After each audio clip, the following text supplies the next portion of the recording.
Bienvenidos a Club de Prensa en NTN 24. Hoy transmitimos desde Washington, donde es día festivo, el Día de Acción de Gracias, lo que se conoce el Thanksgiving, una festividad en todos los Estados Unidos.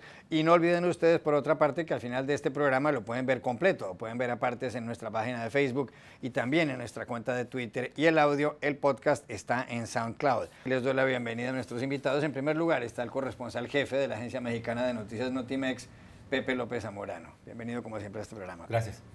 Cristina García Casado, corresponsal de la Agencia Española de Noticias EFE, bienvenida también. Muchas gracias. Y Enrique Gómez Batista, corresponsal de O Globo de Brasil, bienvenido a esta casa. Muchas gracias. A propósito, en los últimos días se ha producido una situación dramática en Argentina con la desaparición de este submarino con 44 tripulantes. Pero mencionaba usted antes de entrar acá que no hay recursos en Sudamérica para llevar a cabo un rescate de algo similar a lo que está ocurriendo allá, lo que está pasando. Sí, eso hemos visto que lo que pasó en Argentina puede pasar en todos los países de la región. Tenemos unas cifras que hay en la Sudamérica 27 submarinos, Colombia tiene 4, Perú tiene 6, Ecuador 2, Venezuela 2, Brasil 5, Argentina 4 y Chile 4.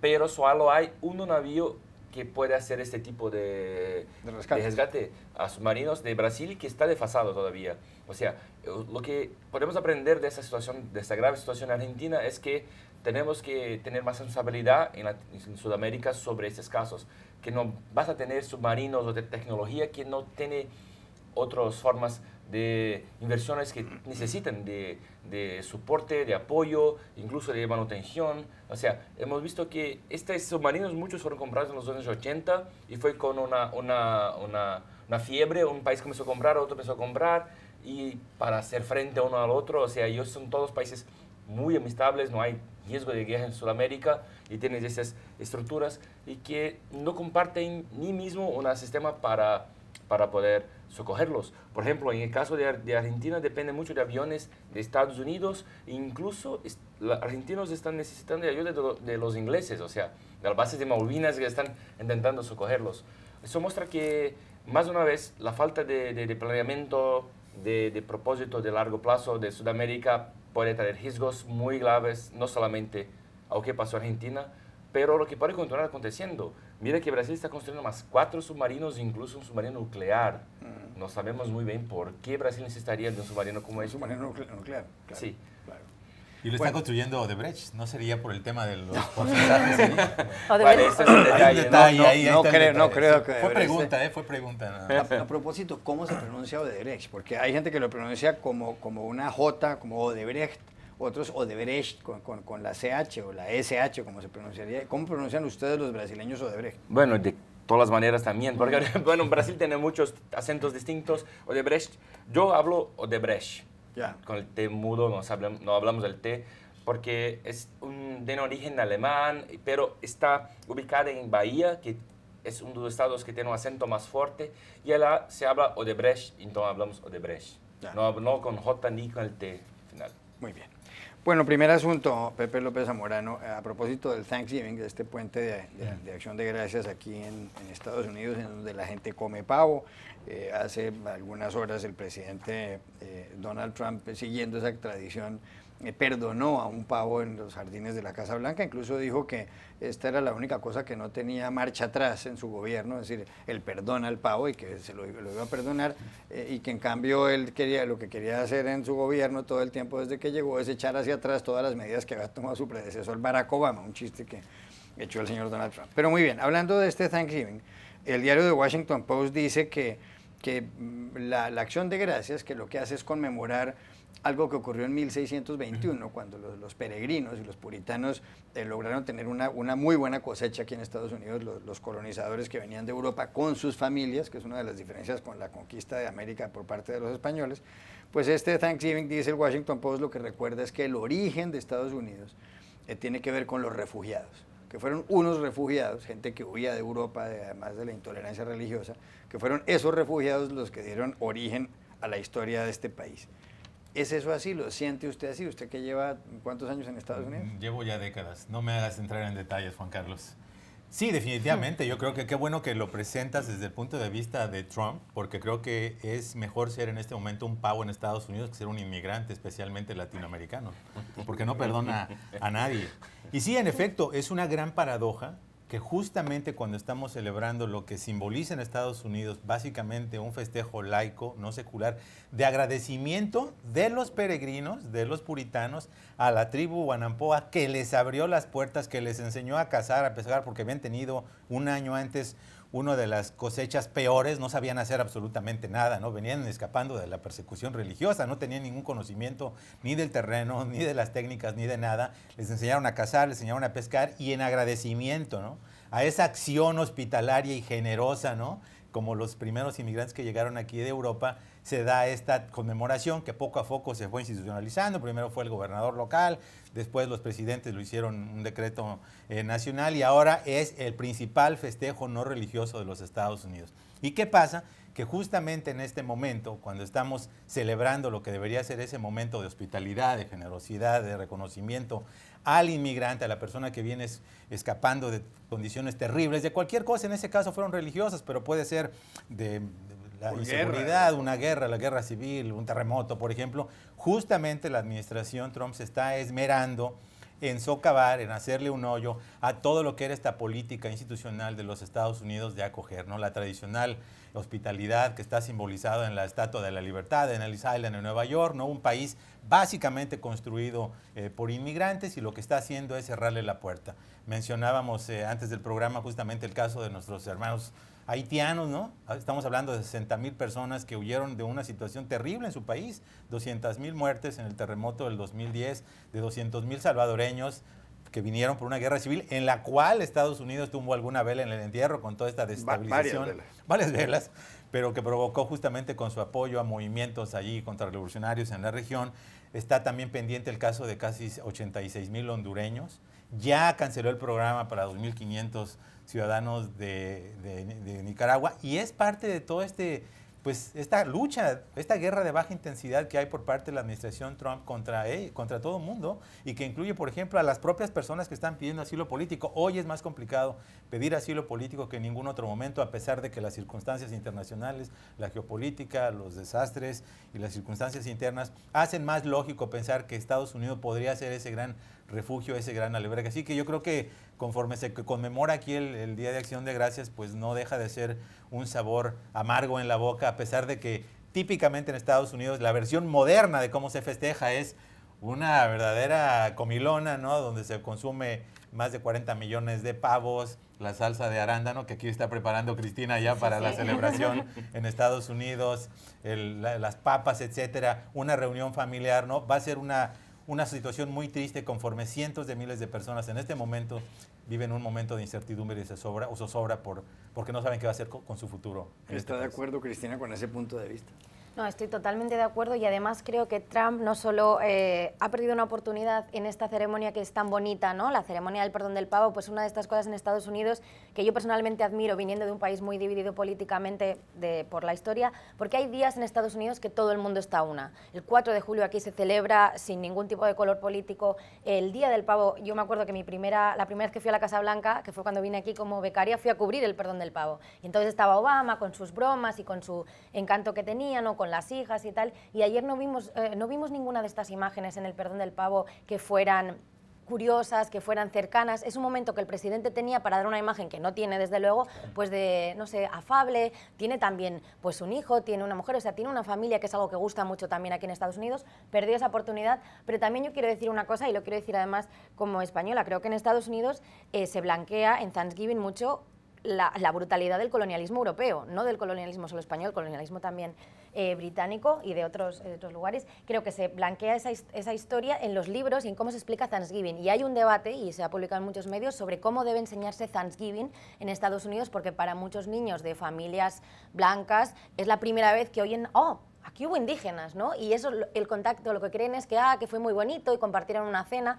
Y a mí me recuerda cuando yo era pequeña, y lo primero que yo supe también de de la expedición Conquista Española, fue que fue precioso porque llegó Colón ahí vestido así muy rimbombantemente y había una chica muy guapa enfrente y le regaló un espejo, o sea, eso es lo primero. Y luego, claro, cuando eres mayor vas descubriendo la gravedad que hubo detrás de eso. Y también quería decir otra cosa sobre Thanksgiving, creo que Trump va a ser una presencia muy fuerte en las comidas o en las cenas, porque nunca sé muy bien lo que es, porque aquí comen y cenan en una hora, en Thanksgiving es como todo el día.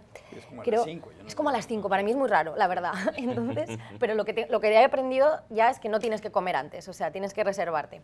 Pero había un estudio de NPR que ha salido esta misma semana que dice que hay familias que después del trauma que supuso para ellos el Thanksgiving del año pasado, que recordemos, en pleno cisma electoral, este año o bien han pactado no hablar de política o bien han pactado decir, bueno, mira, no nos reunimos porque el año pasado acabó fatal y no merece la pena. Y esto es lo comparaban con un estudio de CNN. El año pasado la gente quería hablar de política porque había un clima, bueno, pues año electoral. 2 semanas después de elecciones. Exacto. Y hay que recordar que en Estados Unidos hay una cosa que pasa, que la gente aquí se desplaza, va muy lejos a veces a trabajar de sus lugares de origen, ¿no? Todos los amigos yo creo que tenemos aquí estadounidenses al final no son de Washington, ¿no? Entonces yo el otro día me contaba, por ejemplo, una amiga de Indiana que ella ha decidido, ella es muy progresista, trabaja aquí como periodista medioambiental, ella no puede volver este año a su casa y soportar a su tío que le defiende a Trump, que defiende políticas que para ella van más allá de algo partidista, porque estamos hablando de cosas que son ya derechos humanos y una visión social, ¿no? Entonces yo creo que Trump va a estar muy presente. Es verdad lo que dice usted, que no se habla mucho del exterminio, que también lo hubo aquí, la lucha contra muchos indígenas que perdieron la vida en esa colonización de peregrinos ingleses, alemanes, europeos en general. Hace poco salió un libro en Colombia de Jorge Orlando Melo, un historiador muy respetado, un hombre muy serio, en donde reproduce una crónica que además es divertida, de lo que ocurrió cuando un conquistador español llegó donde el cacique Sinú. Los sinúes eran unos indígenas de la zona noroccidental de Colombia. Entonces llega el conquistador español, está reproducida porque está contada la crónica por un cronista español. Y dice el cronista pues que llegó el conquistador con los españoles, aparecieron los indígenas, los indios sinúes, con el cacique, y entonces el conquistador español le dice al cacique, mire, yo vengo a decirle que vengo en nombre del único Dios que existe en el mundo, porque solamente hay un Dios, hay un solo Dios, en primer lugar, y en segundo lugar vengo a decirle que todas estas tierras han pasado a partir de este momento a formar parte pues, del Imperio Español, por orden especialmente del Papa, que es el representante de Dios en la tierra. Y entonces el cacique indígena le responde, y repito, lo cuenta el cronista español, le dice, mire, estamos completamente de acuerdo en que hay un solo Dios, estamos de acuerdo. Ahora, en cuanto a que las tierras estas van a quedar de propiedad de ustedes, pues eso no es verdad y posiblemente a usted lo vamos a perseguir, le vamos a cortar la cabeza y la vamos a poner en una estaca exhibida ahí. Ahora, en cuanto a que el Papa es el que da la orden de que ustedes se van a quedar con estas tierras, déjeme decirle que ese señor debe estar borracho. Le dice el cacique, si no con respecto al Papa, pero así fue la cosa. Enrique Gómez Batista. Bueno, y a comentar justamente eso, o sea, es mi tercer Thanksgiving. El primero fue el último de Obama, antes de las elecciones estaba todo un momento de recuperación económica, de esperanza. El año pasado fue el Thanksgiving del trauma, de las elecciones, de familias divididas por eso, porque viven lejos y se encuentran. Es para los latinoamericanos tal vez sea lo que pasamos en Natal, o sea, en la Navidad, o sea, las personas viajan más en esta época que tal vez en la Navidad para encontrarse, entonces es un gran momento de reunión familiar y fue cuando se percibió cómo estaba rompido el país, cómo estaba dividido entre demócratas y republicanos. Roto, ¿sí? Y ahora este año creo que será un año de empezar a reconstruir relaciones familiares, volver a tener espacio para debates, para charlas más proficuas que no vemos esto en el mundo político todavía, pero ojalá sea la oportunidad de que vuelvan dentro de las familias, que sería ya bueno para tener eso, ¿no? Y tenemos que recordar que es más que solamente sentar y comer pavo, o sea, es el momento importante de la familia americana y que cada vez más se pierde por otros puntos, ¿no? Exacto, que es la cuestión de Black Friday, está un poco matando eso. Hemos visto acá caminando por Washington, muchos restaurantes estarán abiertos en todo el Thanksgiving y cada vez más el Black Friday se empieza más temprano. Sí. Empezará en lo mismo día del Thanksgiving a las 6 de la tarde, o sea, una locura. No es más Black Friday, es Black Monday, porque ya empezó, en algunas tiendas ya están vendiéndolos en línea, y es un poco lo que ha pasado últimamente, ¿no? Y yo me he dado cuenta mucho, en los últimos, digamos, 15 años, se ha desvanecido la idea del Thanksgiving. Viajan, pero para estar con la familia y ir juntos al mall a comprar cosas, Porque tú estás viendo ya que todos los jueves acaban de cenar y es como un banderazo de salida, comen más rápido que de costumbre porque se van a las tiendas departamentales, a los centros comerciales y estás viendo gente comprando toda la noche hasta la madrugada del viernes, y te lo digo porque sé, tengo casos muy particulares donde he visto eso. ¿Lo han llevado a ustedes? No me han llevado, pero casi me han arrastrado allí, donde básicamente se convierte en un espectáculo de compras. Se pierde el tema de la unificación familiar, la época del año, porque como bien dices, la gente maneja decenas de millas, ¿no? Muchas veces para estar con la familia, toman vuelos, los aeropuertos están incontrolables, pero ahora básicamente es un día de consumo. Básicamente el viernes negro y la nueva invención, el lunes cibernético.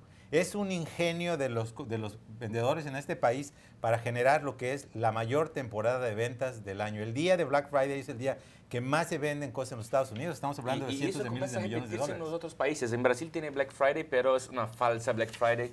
Hablamos en Brasil, es todo por la mitad del doble. O sea, primero se doble el precio, después se pone mitad del precio. Bueno, lo importaron. En México tenemos ahora el Buen Fin, que es equivalente al Black Friday y que es una de las épocas ahora de mayor venta en México. Bueno, a propósito de Black Friday, perdón un segundo, la expresión no viene del hecho de que hasta esta época del año la contabilidad de los comerciantes estaba en rojo, o sea, estaban en pérdidas, y como ahora empieza la temporada navideña, ahí entran la contabilidad en negro, ese es el origen. Ese es el origen. De hecho, el 50% de las ventas en Estados Unidos se realizan en la temporada navideñas, y el día de mayor venta es el Black Friday, seguido del 15 de diciembre. Sí, solo quería apuntar que además de que también en España pues ahora tenemos el Viernes Negro, porque la gente ni siquiera sabe pronunciar bien Black Friday, pero no aprendemos inglés en España, pero copiamos todo de una manera que empieza hacemos ya bromas sobre esto, porque ahora hay colegios en España que ya le hacen a los niños pintar el pavo. Pero ¿qué hacemos nosotros celebrando? Acción de Gracias es una festividad muy estadounidense. O sea, porque bueno, lo del consumismo pues ya nos lo han exportado y ya tenemos que aceptar que, bueno, que es global. Pero yo ya me pregunto qué hacemos en España, ¿no? Celebrando el Día del Pavo, los niños que no saben ni dónde están en Estados Unidos. Nosotros culturalmente creo que estamos mucho más lejos de Estados Unidos de lo que están muchos países de Latinoamérica, especialmente México, pero otros, o sea, yo de pequeña, para mí Estados Unidos, aparte de lo que veía en la televisión, de hecho, yo como aprendí el inglés británico, en el colegio solo te hablan, tus libros pues hablan de Londres, hablan de no sé qué, yo creía que las series no pasaban en Nueva York, creía que pasaban en Londres, porque nosotros tenemos, yo creo que hay una diferencia, bueno, hay un océano en medio, y sobre esto a mí me ha impactado mucho aquí el Thanksgiving, porque para nosotros, y creo que eso lo compartimos por supuesto con los latinoamericanos, lo más importante es la sobremesa. ¿No? Nosotros y eso es lo peligroso, porque nosotros también estas Navidades en España tenemos mucho miedo con el tema catalán. O sea, yo creo que hay familias que tienen gente de Cataluña y gente de fuera que a lo mejor no se reúnen. Pero el peligro es la sobremesa, porque ya te has tomado el vino, el champán, y ahí la gente se viene arriba. Y aquí la sobremesa es muy corta. A mí eso me ha impactado también, que cocinan mucho ese día, pero luego pues se van rápido al Black Friday o ponen... Yo una vez estuve en un Thanksgiving con una familia cubanoamericana, pero nada, enseguida pusieron los deportes y allí no hubo más conversación y todo el mundo tirado en el sofá, y a mí eso también me impacta. Muy bien. La sección en cifras está dedicada a los Estados Unidos y también a las finanzas y a los estudiantes. Aquí está. Pepe López Zamorano dice la sección en cifras hoy lo siguiente, y la fuente es Dreams Fund. Estudiantes en Estados Unidos, o número o cantidad de estudiantes en Estados Unidos que no se sienten preparados para manejar sus finanzas. El 47%. ¿Le llama la atención o es corto esto? No me sorprende absolutamente nada. En inglés hay una palabra que se llama entitlement, ¿no? La idea de cuando alguien siente que tiene derecho a algo. Y creo que en este país, en esta sociedad, como mexicano me doy cuenta, crían a los hijos bajo el sentido de que tienen derecho a las cosas. Y los crían en un huevito, en un cocún, como dicen aquí, ¿no? Que tiene su cascarita y no se preocupan por nada, no se preocupan, en la mayoría de los casos, la clase media no se preocupa por ponerlos a trabajar, no tienen que pasar lo que pasa muchas veces los niños latinoamericanos, que se tienen que ganar la subsistencia, no aprenden a manejar finanzas porque la familia les da absolutamente todo, no cuidan la propiedad, sus propias cosas porque saben que les van a comprar otra cosa, no tienen problemas de incertidumbre, de salud, etcétera. Entonces, yo creo que parte de esta encuesta refleja un poco la manera en la que son criados los hijos en esta sociedad. Cristina García Casado. Yo creo, en defensa de estos estudiantes, venga, por decirlo, no, creo que es muy difícil manejar las finanzas en Estados Unidos. Para nosotros en España nadie tampoco nos enseña nada, que yo creo que en el colegio estaría bien que en todos los países, ¿no?, se enseñara un poco cómo ser adulto en este sentido, pero en España es muy fácil. Tus padres te inculcan que trabajas, empiezas haciendo tus pasantías y todo, luego encuentras un trabajo, ahorras lo que puedes y vives. Y como no dan para mucho los sueldos españoles, pues eso es todo el manejo que tienes. No nos endeudamos, en España no hay cultura del crédito. Para mí, llegar aquí y que me dijeran, no, tienes que tenerte 2 líneas de crédito y jugar con ellas cada mes para que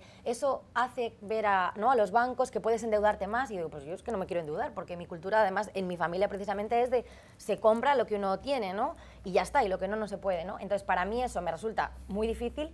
Esto sumado a que aquí la gente acaba la universidad con unas deudas increíbles, la mayoría de los estudiantes acaban la universidad con unas deudas increíbles, que claro, los que luego son abogados, ¿no?, y trabajan en Washington, pues pueden manejar de manera bastante fácil, pero yo me pregunto aquí, o sea, yo no creo que si hubiera crecido en Estados Unidos, hubiera optado por el periodismo, porque está claro que un periodista aquí no sé cómo paga una deuda de, no sé, $80.000 o estas deudas, un ¿no? año de universidad son $80.000. Yo creo que es muy difícil y además si alguien hace un programa para extranjeros, finanzas en Estados Unidos, yo me apunto. Enrique Gómez Batista. Yo creo que sí, que no solamente los 47% de los estudiantes, pero en general tal vez ese percentual sea más o menos lo mismo para los adultos también, porque hemos visto casos increíbles. Desafortunadamente, casos como de Homer Simpson no es solamente una broma. Mucha gente vive una margen increíble jugando con deudas, jugando con tarjetas de crédito. Es una locura. En Brasil, en Latinoamérica, eso sería imposible.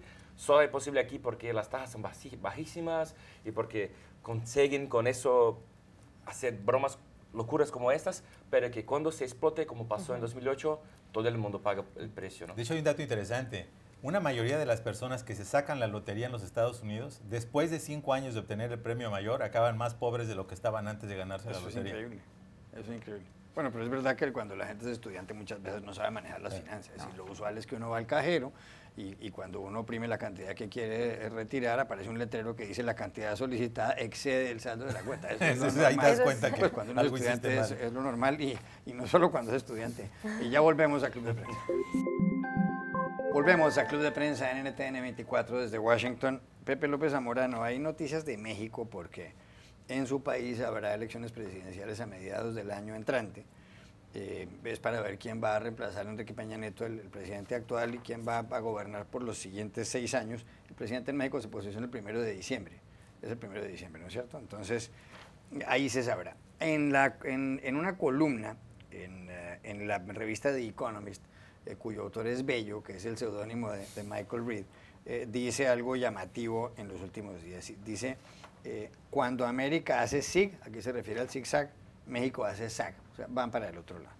En el caso de Brasil, Argentina y el Perú, había unos gobiernos de izquierda en los últimos años y eso cambió, han girado los países un poco a la derecha, con Pedro Pablo Kuczynski en el Perú, con Mauricio Macri en Argentina, con Michel Temer en el Brasil, que además anda con ciertos problemas. Pero entonces señalan que lo que puede pasar en México es que las elecciones, esta vez sí, las gane Andrés Manuel López Obrador del partido Morena, un hombre de izquierda que fue además alcalde del Distrito Federal de la capital del DF.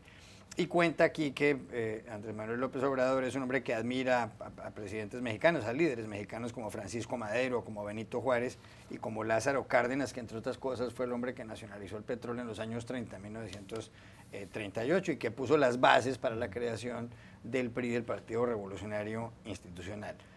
Aquí la pregunta es, ¿está de acuerdo con esta tesis? Cuando América Latina hace SIG, México ahora hará SAG. Nos gusta llevar la contraria. A ver. ¿Para qué te puedo decir, Juan Carlos?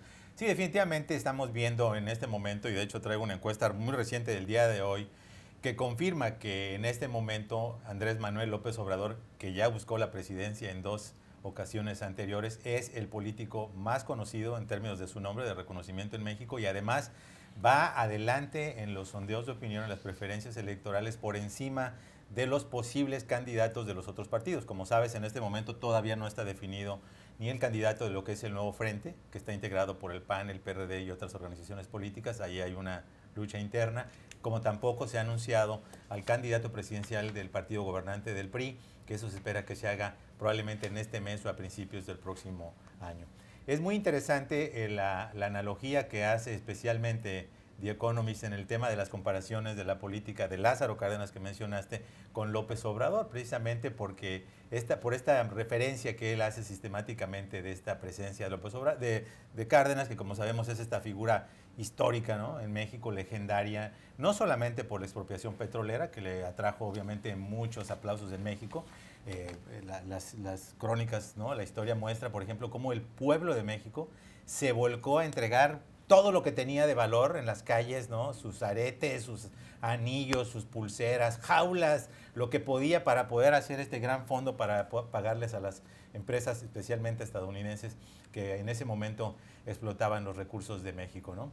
Pero también fue por el tema de la distribución de las tierras, ¿no?, la reforma agraria en la cual buscó distribuir lo que eran latifundios que todavía persistían a pesar de la revolución, y la capacidad que tuvo de conducir el proceso postrevolucionario hacia una época en la cual ya no había confrontaciones armadas entre los distintos rivales políticos, sino a través de un mecanismo institucional que se convirtió en el PRI, ¿no? Entonces la analogía obviamente se da porque en México, si bien es cierto que Andrés López Obrador ha retomado las banderas de lo que son en ese momento los temas más acuciantes para el elector mexicano, que es el tema de la criminalidad, el tema de la corrupción política, etcétera, también es verdad que hay preocupación de que regrese, digamos que a una política estatista, después de que México se ha volcado más que nada a la apertura de mercados desde 1985, concentrada al GATT, al Acuerdo de Comercio, después obviamente su búsqueda junto con Estados Unidos y Canadá del Tratado de Libre Comercio de América del Norte, ahora la renegociación que se está dando del acuerdo, su intento de concretar la Alianza Transpacífica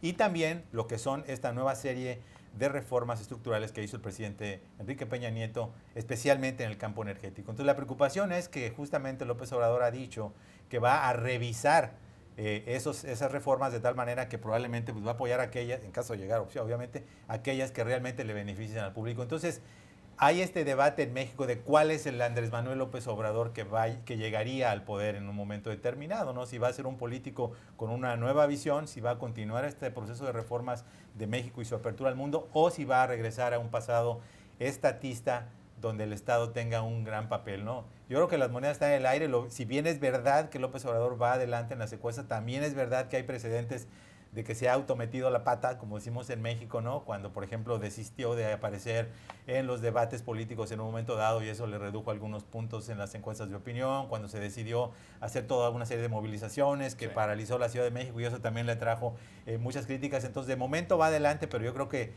todavía estamos lejos de que se defina claramente la carrera presidencial en México. Enrique Gómez Batista.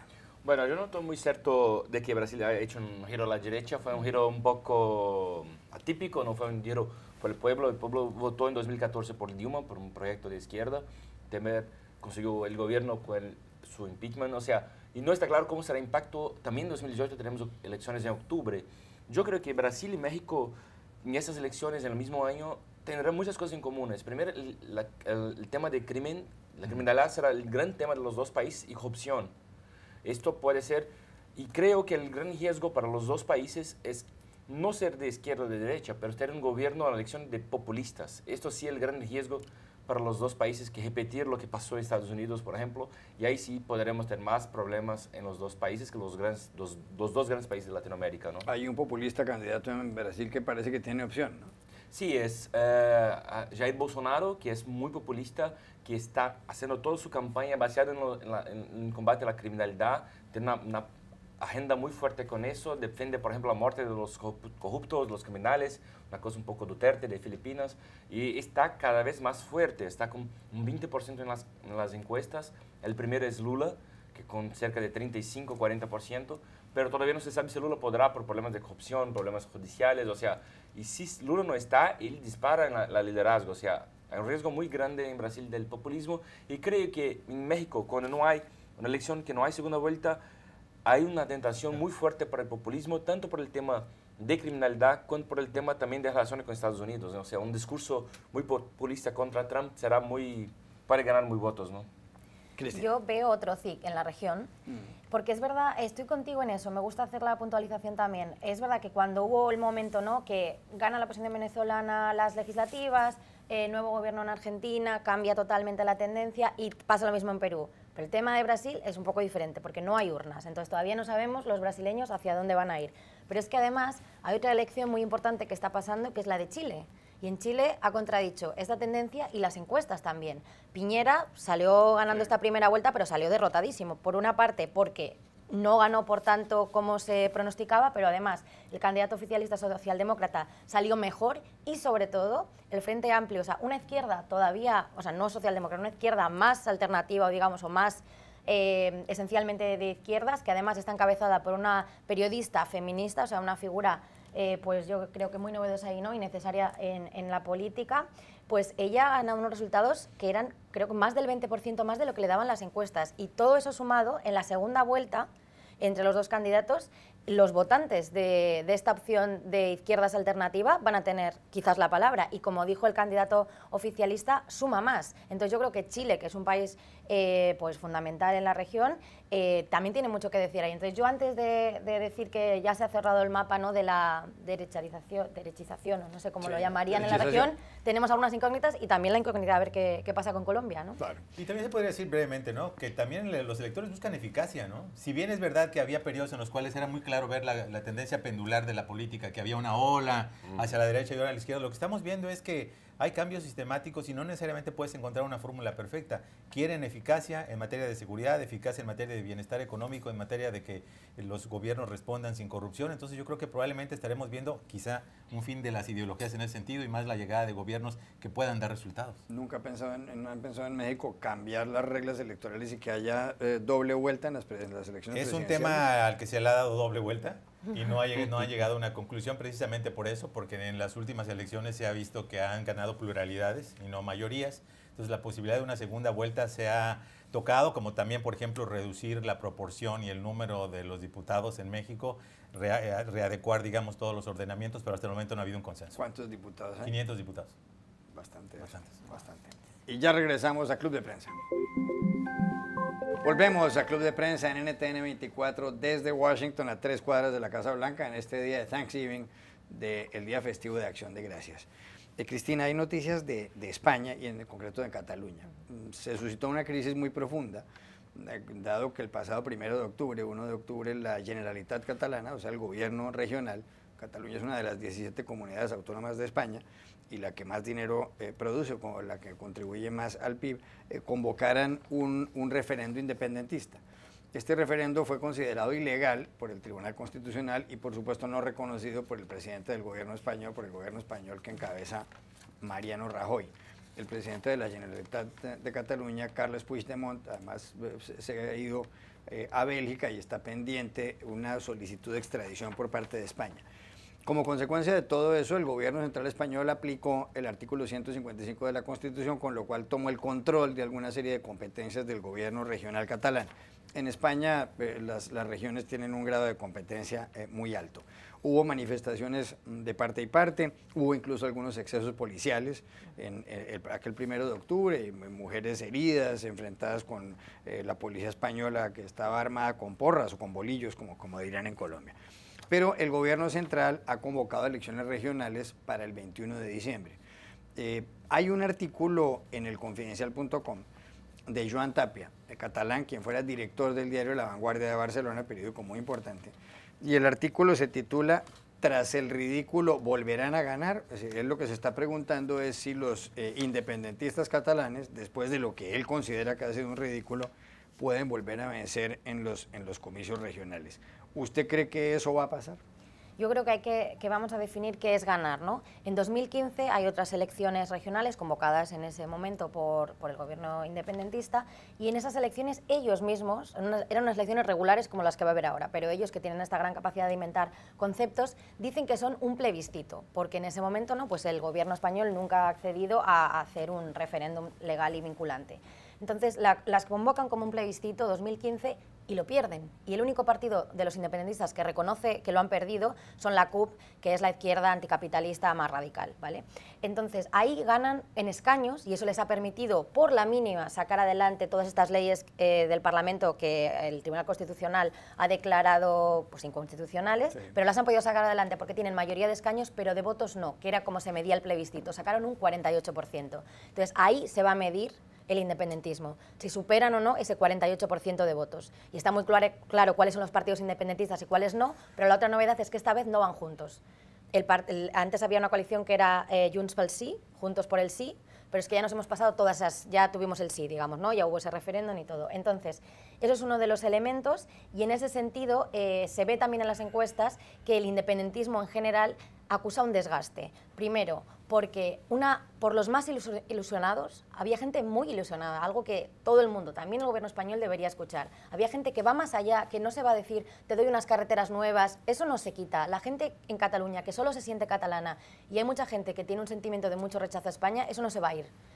Esa gente, los más ilusionados, que creían que iba a haber una independencia sin consecuencias, que iba a ser la primera independencia del mundo, sin ningún herido, ni muerto, ni nada, esa gente sabe que ya no es posible. También la gente que no sé cómo pensaba que el gobierno o el Estado español no iban a hacer nada, también saben que no es posible. Toda esa gente, yo creo que ahí va a haber gente, no que van a votar ahora mismo partidos constitucionalistas, pero a lo mejor no van a votar.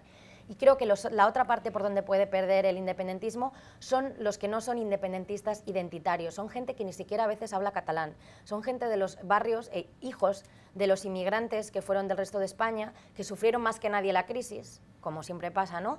Y que se sumaron al independentismo. El independentismo fue muy hábil y saben que ellos solos, si lo hacen solo por la parte identitaria, no van a ganar nunca, porque más de la mitad, no sé cuál es la estadística, nadie la sabe muy bien, sí. Pero bueno, hay una parte cultural muy importante de Cataluña que está muy arraigada y que tiene familia en el resto de España, ¿no? Entonces, ellos intentaron quitar esa frontera y decir, veniros con nosotros porque con nosotros vais a estar mejor. Entonces, había un voto en el independentismo que era de frustración de la crisis, era un voto de protesta y también contra el gobierno de Mariano Rajoy, porque hay gente que en Cataluña, esto lo ha hecho muy bien el independentismo, identifican España con el gobierno de Mariano Rajoy, con el que están en contra mucha gente también en el resto de España. Entonces, eso puede ser un desgaste. Y también lo otro que quería apuntar es que va a ser muy difícil el día después. Primero, eso sí va a ser claro, gana o no el independentismo, pero después hay que gobernar. E incluso si sacaran mayoría de escaños, que siempre será por la mínima, porque va a estar muy ajustado, los partidos llamados constitucionalistas, es decir, los que van contra la independencia, ¿cómo gobiernan? Porque para el Partido Socialista en Cataluña, que es un partido de mucha tradición catalanista, gobernar con el PP o con Ciudadanos